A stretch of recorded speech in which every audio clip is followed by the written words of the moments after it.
Minecraft is a well-known game. Maybe even the most well-known game, but some things still remain hidden.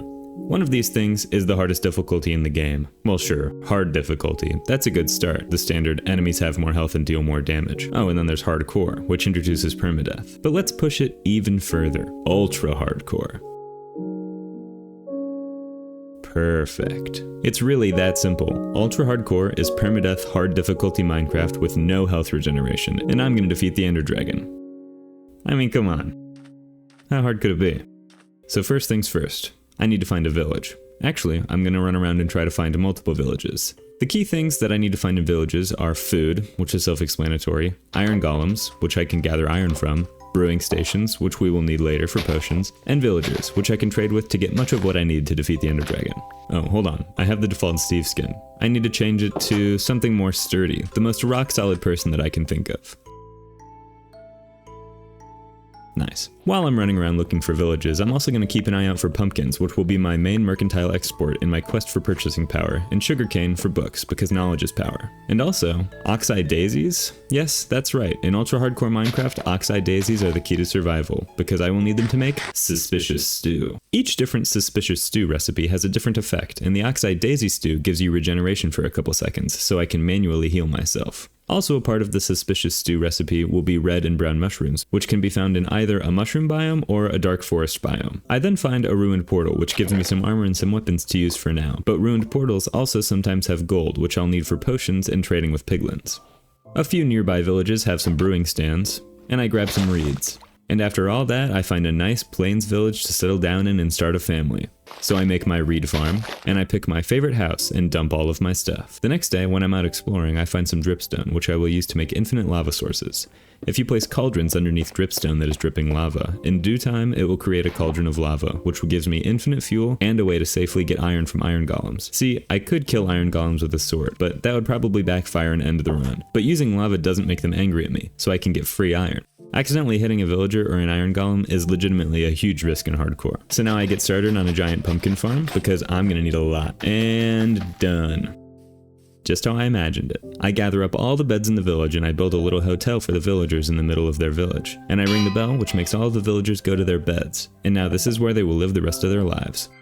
I give the villagers some compost bins, which turns some of them into farmers, and I'll specifically need farmers that accept pumpkins in exchange for money. While I'm firing some of the non-pumpkin farmers, I make a huge blunder.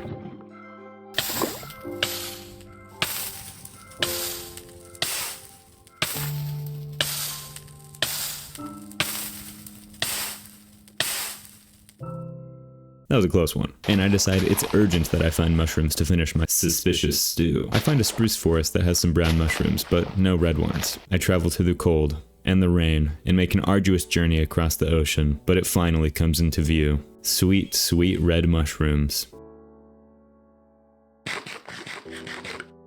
So I collect enough mushrooms to last a lifetime and head home, but no time for rest. I begin long days of pumpkin harvesting under the hot, square sun, and my hard work slowly but surely begins to pay off.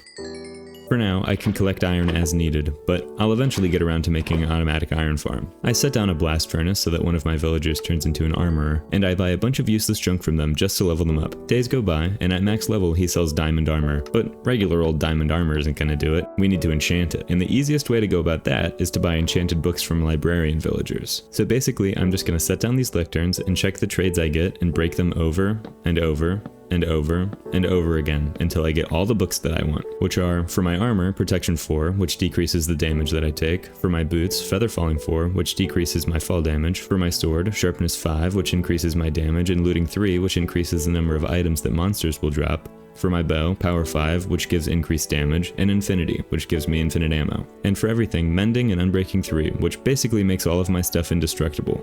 Actually, those can't have mending and infinity because they're mutually exclusive. Through the sheer power of will, I get all the librarians that I will need, and now it is only a matter of pumpkins before I can get on with my life. Between now and then, I make one of my villagers into a weaponsmith who sells diamond swords at max level and accepts iron for emeralds. And he ends up selling me an enchanted axe that will be perfect for, you guessed it, collecting pumpkins. To speed up my wealth gain, I decide it's finally time to buy that old iron farm everybody's always talking about. So I start by building a giant pillar into the sky, because iron golems have a small radius around villagers that they can spawn inside of. Then I just need to build a little 2-block tall box for the villagers that's too short for the iron golems.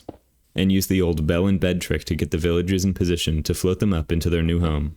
I set up some water to push the iron golems that spawn into some lava so we can collect the iron, and the final touch is a zombie. Some zombies are able to pick up items off the ground, and if they're holding something that you gave them, then they won't despawn. So we just lead this zombie up into the zombie trap, box him up, and then when the villagers see the zombie, they get scared and an iron golem will spawn repeatedly inside of the trap to try and save them. Now with dual income, it shouldn't be long before I've got all my books, and bada boom, we got full weapons and armor. I realized I forgot to go get melons for the health potions earlier, so I grabbed some from the nearest jungle, and now it's time for the nether. We have a few major goals in the nether. We need to go to a nether fortress for blaze rods and netherwort, which we will need for all of our potions, glowstone powder to increase the power of our potions, gas tears for regeneration potions, and a piglin for trading gold into ender pearls. Did you say gas tears?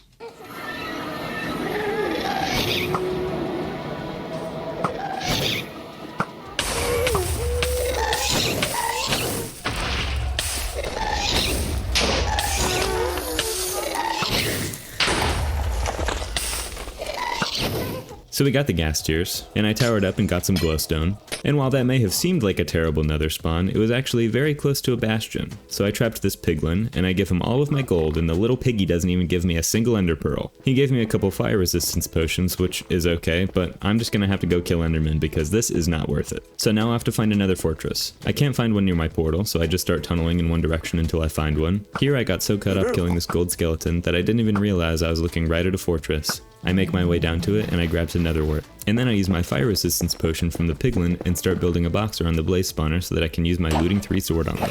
I head home and I start brewing the potions that I'll need, instant heal and health regeneration. And during the day I can hunt endermen in the nether, and at night I can hunt endermen in the overworld. And it won't be too many days of dedicated enderman hunting until I've got all the pearls that I need. I get some membranes from some phantoms to make slowfall potions because the ender dragon tends to launch you into the sky sometimes and I don't really trust my water bucket skills.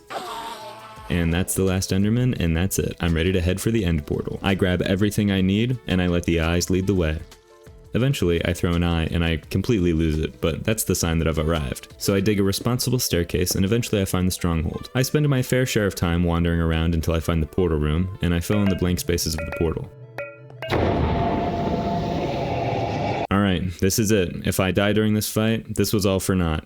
And, you know, that'd really ruin my day. My end platform is pretty unfortunate, but I brought my extra ender pearls along. I immediately anger an enderman, but I came prepared for this. I pour some water on the ground, and it forms an impenetrable enderman shield. I begin taking out the towers to prevent the dragon from healing, but alas, some of the tower crystals are caged off, so I have to tower myself up. The enderman beat me up pretty good, but I chug some potions and I destroy the last tower. He didn't like that. Swiftly and surely, and without missing a single shot from my bow, I take down the dragon's health. I see it going into perch, so I get in close and get a few good swings in with my sword. I line up my final shot, and just as quickly as it began, it's all over. I've done it. No. We've done it. You have no home battle where traps respawn and cruel was obstructed. Thanks for watching. I hope you enjoy these videos, and if you do, don't forget to like and subscribe and comment what game you think I should do next so that I can reply sorry. It's Halo 2 Lasso time.